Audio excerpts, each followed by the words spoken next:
하나 목사님과 예찬 목사님이 너무 이제 이 프린트도 알록달록하고 예쁘게 너무 잘 꾸미고요. 그리고 참 제가 저희 이제 하나 목사님이랑 예찬 목사님 너무 재밌으셔가지고 제가 이 자리에 이제 오늘 이렇게 강의를 하는데 너무 부담스러운 거 있죠. 그렇지만 전하은이가 누구이든지 말씀의 능력이 있기 때문에 오늘 이 시간 분명히 뜨거운 계시가 또다시 우리에게 임할 것을 믿습니다. 네, 저희가 이제 지난주에 8가지의 복을 함께 살펴봤습니다. 8가지의 복이 무엇이었는지 여러분들 기억나시냐고 여쭤보려고 했는데 제가 이렇게 또 센스 있게 이렇게 준비를 해주셨어요. 그래서 한번 쭉 읽어보도록 하겠습니다. 먼저 우리에게 거룩하고 흠이 없게 하셨습니다. 그리고 후사 아들이 되게 하셨고요. 죄사함의 권세가 우리 가운데 이제 풀어지게 되었습니다. 또한 지혜와 총명 우리에게 풀어졌고, 그리고 왕권 회복의 축복이 이제 복으로 주셨습니다. 또한 하나님의 기업이 되게 하셨고, 영광의 찬송이 되게 하셨고, 성령의 인치심을 받았습니다. 여러분들 이 8가지의 엄청난 복을 이제 지난주에 한꺼번에 이렇게 와르르 이제 이야기해 드렸는데 되게 한 주가 너무너무 풍성한 삶을 사셨겠지요? 네, 이 엄청난 하나하나씩 풀었고 하나하나씩 받아도 너무나도 강력하고 엄청난 권세인데 여러분들 지난주에 한꺼번에 이렇게 탁 다 받으셨으니 아마도 지난주는 엄청나게 풍성한 한 주가 되셨을 것이라고 믿습니다. 하나님께서는 이러한 복들을 우리 가운데 주시기로 예정하셨습니다. 그래서 작정하시고 이루어지실 것을 이제 고집하셨어요. 하나님께서 스스로 고집하셨습니다. 그래서 우리가 이것을 이미 하나님께서 주셨다라고 믿고 받아서 누리는 것이 너무나도 중요합니다.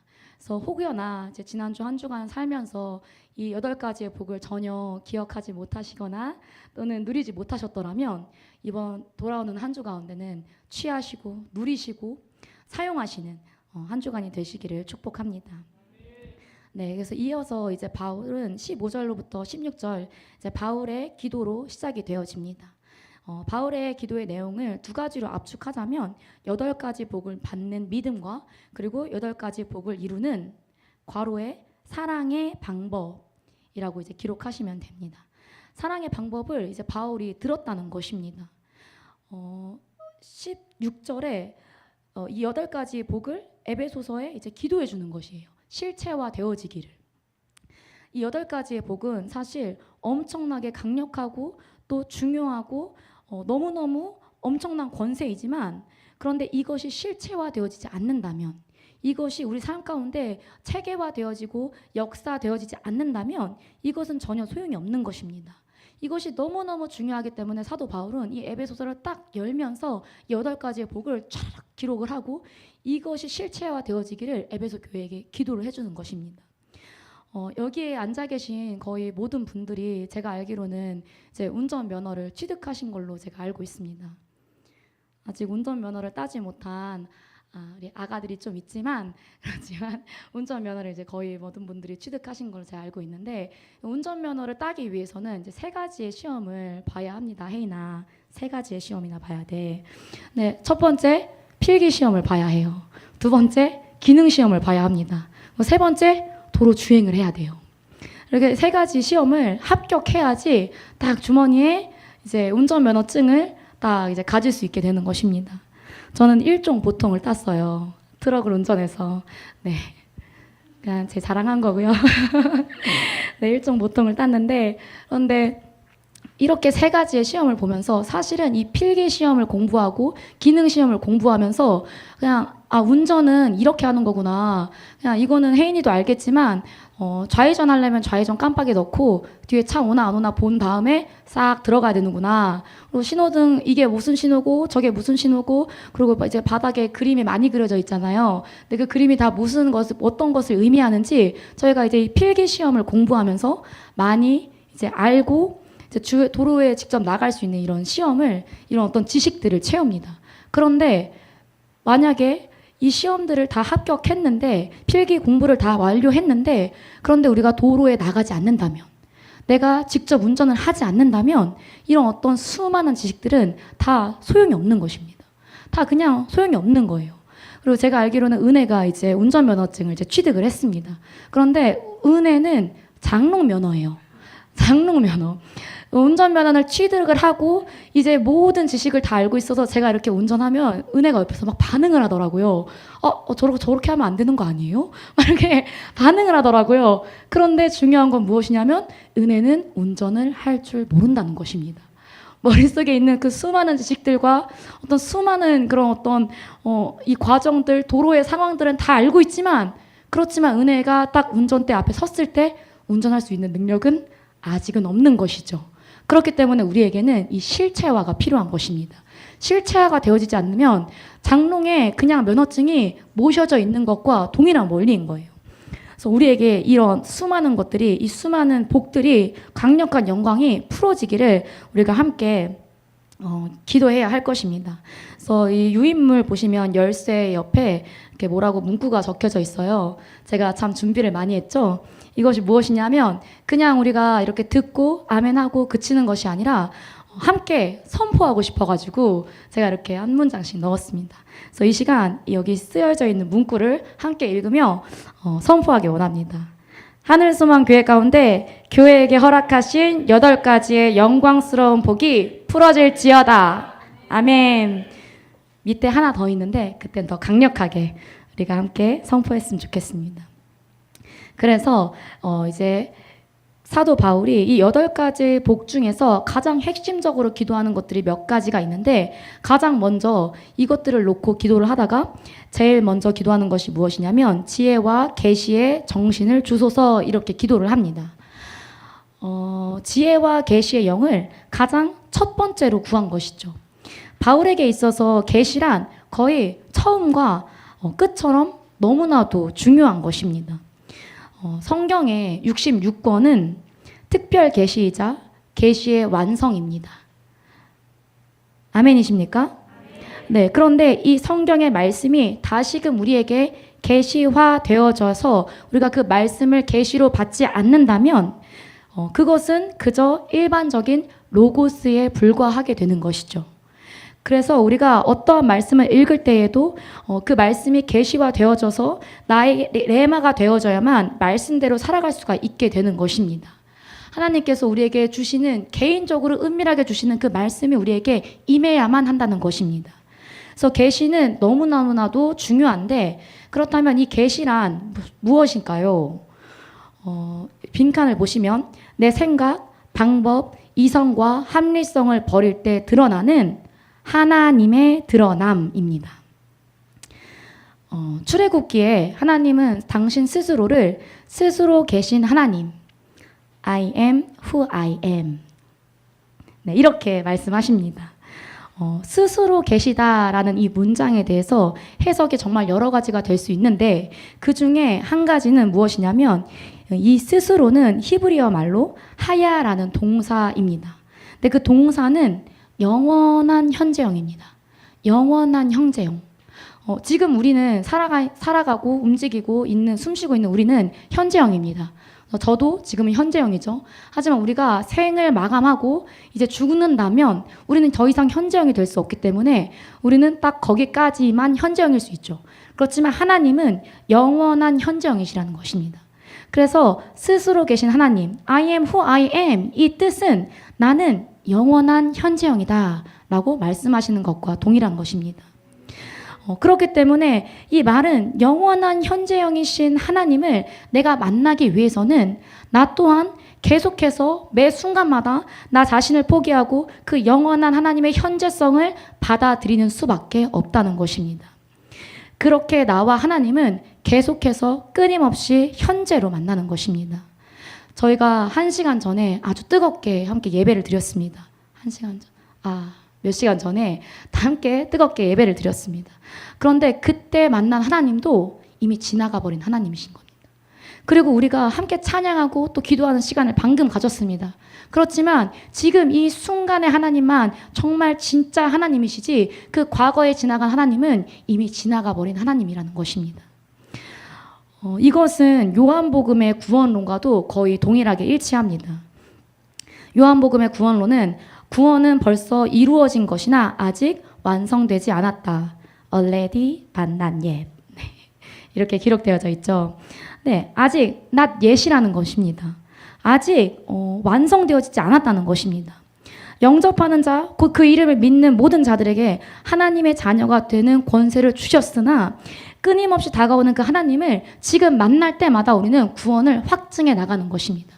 계속해서 현재성이신 하나님께서 우리에게 말씀하시는 그 말씀을 쫓고 또 바라보고 받아들이면서 우리는 구원을 확증해 나가는 것입니다. 그런데 우리가 이 끊임없이 다가오는 하나님을 만났을 때 그 순간 세상을 선택하거나 또는 나의 육신을 선택하거나 나의 자아를 선택하거나 나의 것들을 선택해서 하나님을 선택하지 않는다면 그것이 바로 우리에게 임하는 심판인 것입니다. 그래서 이렇게 영원히 현재를 만나는 하나님, 이것이 바로 계시인 것입니다.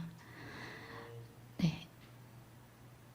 그래서 빈칸을 보시면 끊임없이 다가오는 현재성의 하나님을 지금 만나는 것이 구원, 그 순간 세상을 선택하면 그것이 심판, 이렇게 적으시면 됩니다. 네. 이것이 바로 계시입니다. 성도는 내 소유, 내 방법, 내 계획, 내 목적 또는 내 경험이 없어야 할 줄로 믿습니다. 하나님께서 주시는 대로 사는 것입니다. 여러분들도 잘 아시겠지만 이 히브리적인 사고는 고대의 이 히브리인들, 정말 하나님이 처음 이 이스라엘 민족을 선택했을 때 그 히브리인들의 사고는 믿고 가다 보면 하나님을 알게 되는 것이었습니다. 믿고 그냥 순종하고 따라가다 보면 나중에 그 하나님의 어떤 뜻과 계획을 알게 되는 것이었습니다. 그런데 이제 예수님께서 오셨던 그 헬라적인 사고는 무엇이냐면 알고 행하는 것이었습니다. 아는 대로 행하는 거예요. 내가 알지 못하면 행할 수 없는 거예요. 그런데 우리가 지금 살아가는 이 시대는 어떤 시대입니까? 저는 알지만 행하지 않는 시대라고 말하고 싶습니다. 너무나도 사실은 패역한 시대인 것이죠. 내가 이미 다 알고 있지만 그냥 내가 하기 싫으니까 하지 않는 것을 선택하는 그런 믿음으로 살기 너무나도 어려운 세대를 우리는 살아가고 있는 것입니다.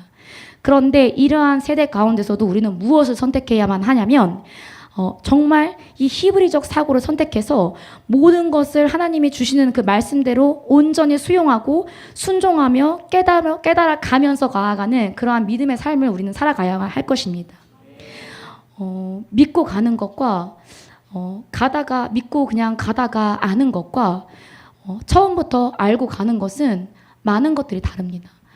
아무것도 모르는 상태에서 믿음으로 그냥 가는 것은 때로는 정말 무지해 보이고 뭔가 정말 의미 없는 일처럼 느껴질지라도 하나님의 그 방법이라는 것입니다. 그것이 바로 하나님의 방법이라는 것입니다. 그렇기 때문에 계시는 삶의 동기가 하나님으로 사는 사람들에게 열리는 것입니다. 이렇게 하나님으로 동기를 삼지 않는 사람들에게는 계시가 열리지 않는 것입니다. 많은 사람들이 이 계시가 은사라고 생각하는 분들이 계십니다. 그렇지만 이 계시는 은사가 아닙니다. 이 계시는 누구라도 볼 수 있는 것입니다. 그 누구라도 하나님을 바라보고 하나님께 이 모든 시선을 드리는 사람들은, 그리고 마음을 온전히 드리는 사람은 받을 수 있는 것이 바로 계시인 것입니다. 여러분들 로이와 로아와 하람 목사님을 얼마나 아십니까? 아마 하람 목사님은 그거 아니에요. 너무 귀엽죠? 그렇지만 이거 아니에요. 하람 목사님을 여러분들 얼마나 아십니까? 여러분들이 하람 목사님은 조금 모르실 수 있지만 로이 로아는 많이 알고 계시잖아요. 그래서 여러분들 로이와 로아를 얼마나 알고 계십니까? 저는 24시간을 함께 하면서 사랑하고 지지고 볶으면서 이제 로이 로아를 이제 알고 있습니다. 그래서 하람 목사님이 고개를 딱 돌리면서 어떤 표정을 지을 때 저게 지금 기분이 안 좋았구나, 또는 뭔가 이렇게 사람들 몰래 혼자 이렇게 웃고 계실 때 그 모습을 보면서 지금 되게 재밌구나, 이러한 것들을 저는 깨달을 수 있습니다. 하람 목사님을 사랑하기 때문에. 그런데 인본주의적인 그 사랑이 섞이면 하람 목사님을 바로 볼 수가 없습니다. 왜 표정 저렇게 짓는 거지? 이렇게 바로 받아들일 수 없게 되는 것이죠. 그래서 계시는 어떤 사람에게 임하는 것이냐면 하나님을 사랑하는 사람에게 임하는 것입니다. 그런데 어떤 사랑이냐면 내 사랑이 아니라 정말 하나님이 허락하신 그 방법으로 하나님을 사랑하는 사람만이 하나님의 계시를 받을 수 있는 것입니다. 그래서 마태복음의 팔복에는 뭐라고 기록되어져 있냐면 마음이 청결한 자는 복이 있나니 저가 하나님을 볼 것이다 라고 기록이 되어져 있습니다. 마음이 청결하게 하나님을 온전히 사랑하는 자에게는 끊임없이 이 현재성의 계시가 임하게 되는 것입니다. 그렇다면 그 계시, 지혜와 계시의 정신이라고 이야기했는데 지혜란 무엇일까요? 지혜는 바로 계시를 운행하는 방법인 것입니다. 계시가 없는 사람은 지혜가 없는 것입니다. 지혜를 들었다면 분명히 하나님의 드러남, 곧 그 계시를 본 사람인 것입니다. 이해 가시나요? 저희가 이것을 이해시켜 드리기 위해서 하람 목사님의 지혜를 빌려서 아주 딱 맞아들어지는 그런 예화를 하나 준비해 왔습니다. 그것이 무엇이냐면 계시는 바로 택배인 거예요. 하나님은 우리에게 이스라엘을 통해서도 환경을 통해서도 다른 사람을 통해서도 심지어는 작은 로이의 말 한마디를 통해서도 우리에게 계시하십니다. 그리고 자연 만물을 통해서도 계속해서 계시하고 계십니다. 그렇다면 지혜는 무엇이냐? 지혜는 바로 저렇게 택배를 전달해주는 택배 기사인 거예요. 하나님은 계속해서 우리에게 택배를 보내고 계시는데 택배 기사가 없다면 저희는 그 계시를 받을 수 없게 되는 것이죠. 이해되시나요? 그런데 이 택배를 보낼 때 이제 마의 구간이 있어요. 마의 구간은 무엇이냐면 바로 이 옥천 허브예요. 저는 여기를 가본 적도 없고 본 적도 없지만 제 택배가 여기만 가면 2주가 걸리고 3주가 걸리고 심지어는 분실되어지는 그런 안타까운 그런 사고들이 계속 일어나는 거예요. 우리에게 주어주신 하나님이 보내시는 그 택배들이 이 옥천 허브에 빠지지 않도록 우리는 계속해서 하나님께 모든 마음과 시선을 열어서 하나님의 계시를 받아들여야 할 것입니다. 그래서 우리가 함께 기도할 때 이 계시와 지혜의 정신을 계속해서 함께 구하며 하나님이 보여주시는 모든 계시를 우리가 받아들이고 온전히 취할 수 있는 우리 한 사람 한 사람이 되기를 원합니다. 바울이 이 계시에 대해서 에베소 교회에 굉장히 강조를 하고 있어요. 왜 그러냐면 왕이신 하나님의 명령을 따라 움직이는 것만이 교회의 오직 유일한 모습이기 때문입니다. 교회는 우리가 하고 싶은 대로 교회에 이런 프로그램이 있었으면 좋겠어. 교회에서 이런 거 해줬으면 좋겠어. 교회라면 여름에 시원하게 물놀이 한번 가야지 라고 얘기해서 우리가 하고 싶은 대로 무언가를 하는 것이 아니라 왕이신 하나님께서 원하시는 그대로 가는 것이 바로 교회의 유일한 모습인데 이 계시가 임하지 않는다면 하나님의 뜻도 하나님의 의지도 하나님의 계획도 알 수가 없게 되는 것입니다. 그래서 이 빈칸을 보시면 교회는 왕이신 하나님의 말씀과 의지와 계획대로 움직이는 곳이라는 것입니다. 반드시 교회에는 계시가 중요합니다. 하나님의 말씀도 그냥 일반적인 로고스로 들었을 때에 우리의 삶이 전혀 변화가 되지 않고 그냥 머리에 쌓이는 이성에 쌓이는 지식에 불과하게 되는 것처럼 우리에게 날마다 하나님의 계시가 임하여야 할 줄로 믿습니다. 이 계시를 계속해서 받으시면서 하나님 이런 분이시구나, 하나님이 이렇게 드러내시는 분이시구나, 이러한 것들을 날마다 깨닫는 우리 한 사람 한 사람이 되기를 소망합니다. 우리가 이 시간 한번 이 지혜와 계시의 정신을 놓고 함께 기도하기 원합니다. 이렇게 이제 말씀을 아직 안 끝났는데 정한이 왜 나오지? 네, 말씀을 저희가 이렇게 계속 듣잖아요. 듣는데 우리 가운데 이것이 실체화되어지고 계시화되어지기 위해서는 이것을 놓고 우리 공동체가 함께 마음을 모아서 기도하는 것이 너무나도 중요한 것 같습니다. 그래서 이 시간 함께 기도할 때 주님 우리 가운데 이 지혜와 계시의 정신을 날마다 더하여 주시옵소서. 그래서 앞으로 지금 계속해서 풀어가는 이 에베소 강의 가운데서도 하나님 계시하여 주시옵소서. 주님이 보여주지 않고 주님의 그 지혜의 영이 임하지 않는다면 우리는 그 어떤 말씀도 우리가 취하지 못하는 것을 우리가 알고 있습니다. 이것을 깨닫는 것은 우리의 영역이 아닌 것을 알고 있습니다. 주님, 우리의 모든 목적과 동기가 하나님이 되게 하셔서 이 지혜와 계시의 정신을 계속해서 받는 우리 한 사람 한 사람이 되게 하여 주시옵소서. 지금 이 시간 가운데 하나님 계시하여 주시옵소서. 지금 이 시간 가운데 주님, 주님의 말씀들을 주님의 그 드러남을 풀어 주시옵소서. 제가 함께 통성으로 기도하도록 하겠습니다.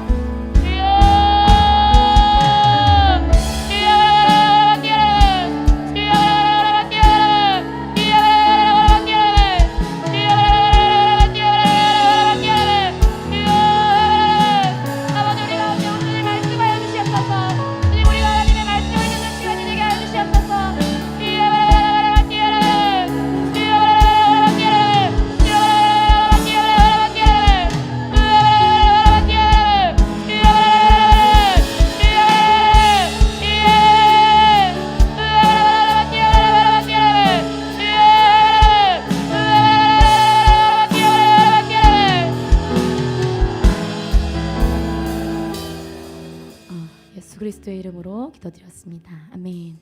네, 계속해서 이제 강의를 이어가도록 하겠습니다. 제가 이제 서목사님께 한 주에 다 할 수 있다고 당당하게 말씀드렸는데 제 생각에는 좀 어려울 것 같아요. 여러분들도 부담 없이 여기 있는 것을 다 채우겠다는 그런 부담 없이 편하게 들으시면 좋을 것 같습니다. 네, 두 번째로 이제 바울이 무엇을 기도하냐면 너희의 지혜와 계시의 영이 임해서 너희의 마음의 눈을 밝히사 그의 부르심의 소망이 무엇인지 알게 하겠다라고 이제 기도를 합니다. 계시가 열려서 눈이 밝혀진 다음에 바울이 그 에베소 교회들이 무엇을 보길 원하느냐면 그 뜨여진 눈으로 무엇을 보길 원하냐면 부르심의 소망을 보기를 원하는 것입니다. 이 성경 전체를 볼 때 이 부르심은 세 가지 종류의 부르심이 있습니다. 가장 첫 번째의 부르심은 무엇이냐면 자녀로서의 부르심입니다. 자녀로서의 부르심. 우리가 주님 앞에 처음 나아올 때 회개하며 주님을 만날 때 주님의 부르심을 받습니다. 너는 나의 자녀다. 이렇게 이제 여기 계신 모든 분들이 아마도 자녀의 부르심을 받았을 것입니다. 아멘이시죠?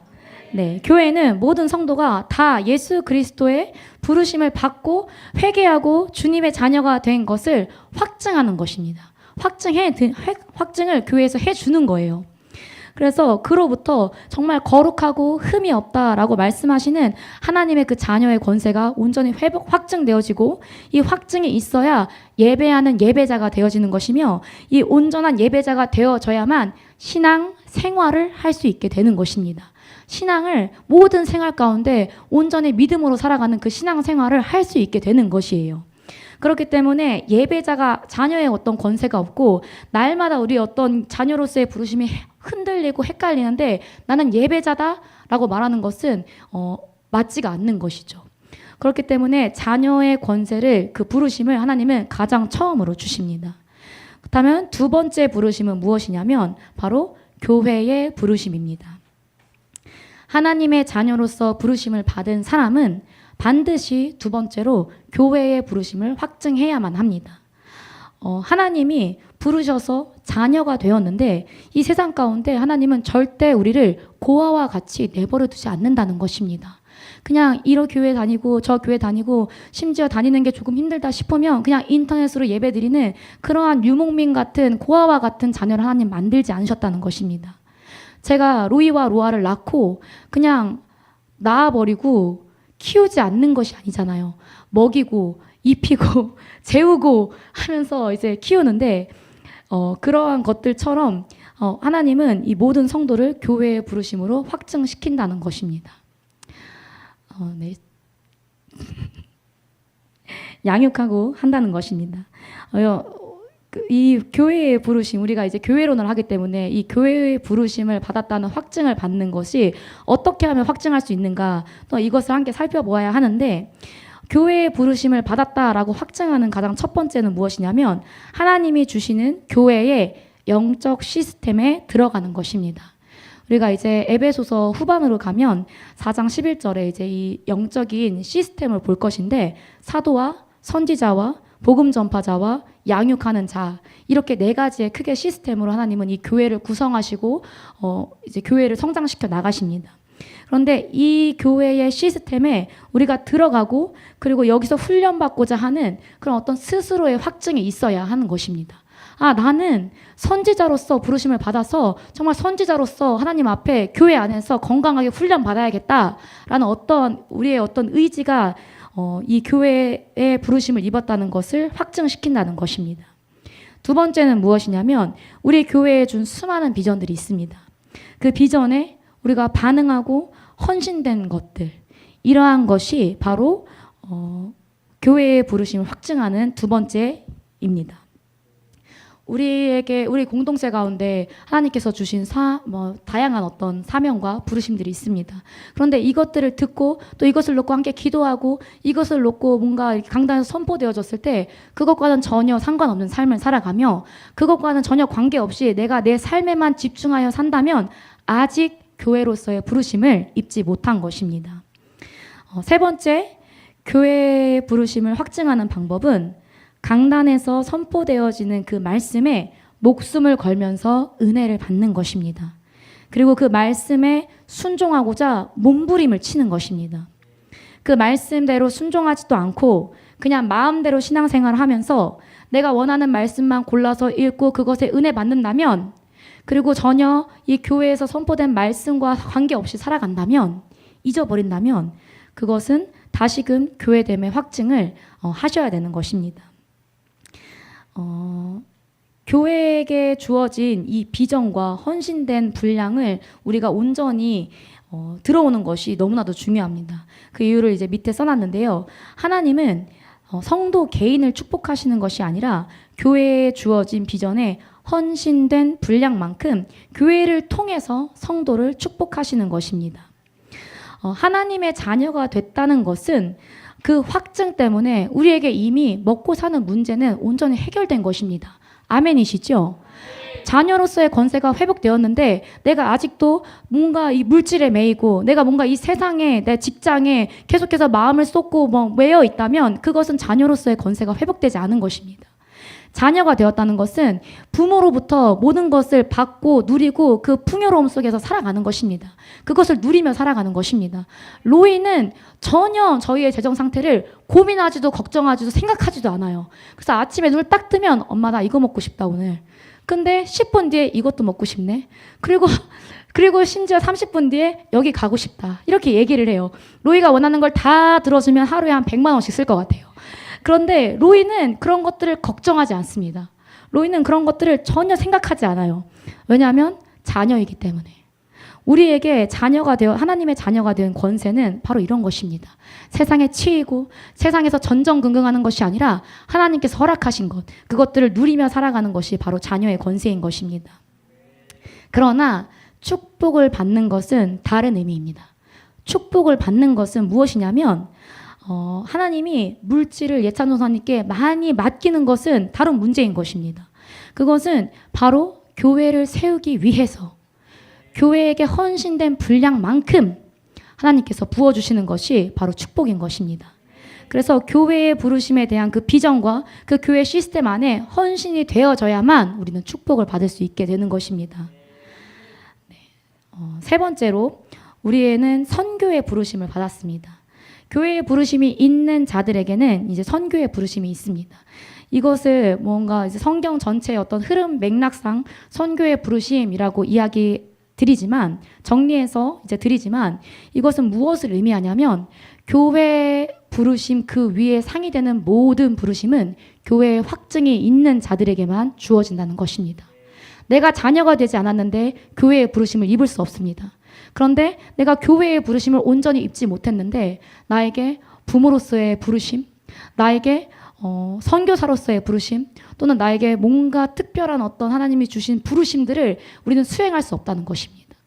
모든 우리의 삶을 영적으로 살아가는 토대를 만드는 것이 바로 교회의 부르심이기 때문에 그 교회의 부르심 위에 다시금 우리는 거룩한 부모가 되는 부모의 부르심을 받아야 되는 것이고 거룩한 자녀가 되는 자녀의 부르심을 다시 받아야 되는 것입니다.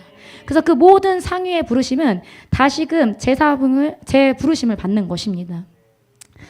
청년의 때에 이제 청년들이 막 뜨겁잖아요. 그래서 막 교회에서 신앙생활 하다가 대학교를 딱 가면은 너무너무 믿음 지키기가 힘들거든요, 혜인아.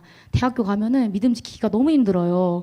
저는 이제 서울신학대학교를 중학교 때 캠프로 딱 가가지고 이제 처음 딱 캠프로 가니까 얼마나 거기 이제 예비 목사님, 전도사님들이 얼마나 뜨겁겠어요. 그래서 제가 거기서 서울신대에 반해버린 거예요. 제가 공부는 못했지만 그래도 이제 합격한 학교들이 꽤 있었어요. 뭐 간호학과 뭐 이렇게 꽤 있었습니다. 그런데 그 학교들 중에서 제가 서울신대를 꼭 가야겠다 해서 서울신대를 딱 갔어요. 갔는데 학교가 이전에 제가 캠프 왔었던 그 학교가 아닌 거예요. 무슨 말인지 알지, 은혜야. 그 학교가 아닌 거예요. 제가 정말 다른 학교를 가는 것처럼 너무 신학교 같지 않은 거예요. 지금은 아마 더 하겠지만 그때 당시에 제가 느끼게 그랬습니다. 그래서 제가 그 동아리에 들었어요. 동아리에. 그래서 많은 청년들이 막 동아리에 들어요. 그리고 저 또한 동아리에 들어서 정말 선교도 나가고 열심으로 막 캠프 같은 거 해야 되는 거 정말 많단 말이에요. 막 쉬는 시간마다 모여가지고 막 손잡고 기도해야 되고 막 숙제 같은 거 막 하고 그렇게 했어요. 그런데 그런 어떤 뜨거운 마음 때문에 어떤 동아리나 아니면 선교 단체나 어떠한 다양한 곳에 우리가 마음을 쏟아도 결국에 교회론이 온전히 세워지지 않는다면, 이 교회의 부르심이 세워지지 않는다면 지금까지 끝까지 온전히 사역하고 있는 분들을 제가 본 적이 없습니다.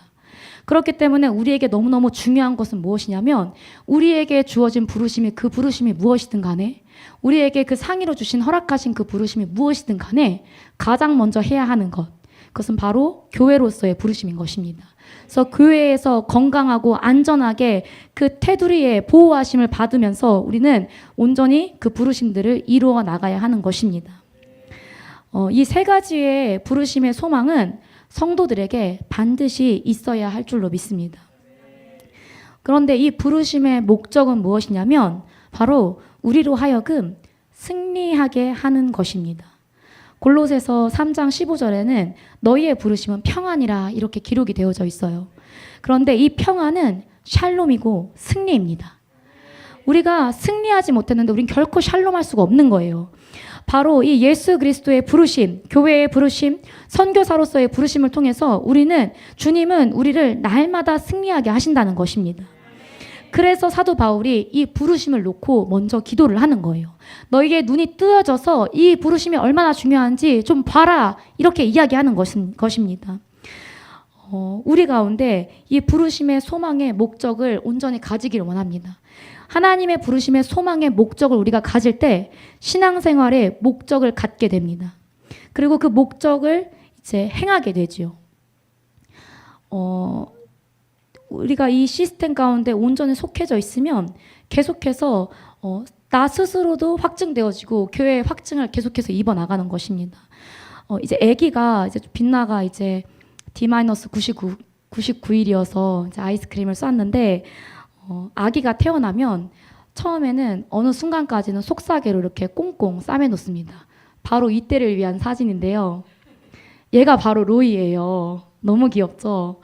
네, 이렇게 속사계를 꽁꽁 싸매놔야 돼요. 애찬 전사님이 이거 애기 학대하는 거 아니냐, 왜 싸놔야 되냐 이렇게 얘기했는데, 이거를 이렇게 싸놓지 않으면 이제 애기들이 지 팔에 자기가 이렇게 움직이고 깜짝 놀라서 울고, 움직이고 깜짝 놀라서 울고 막 이렇게 한단 말이에요.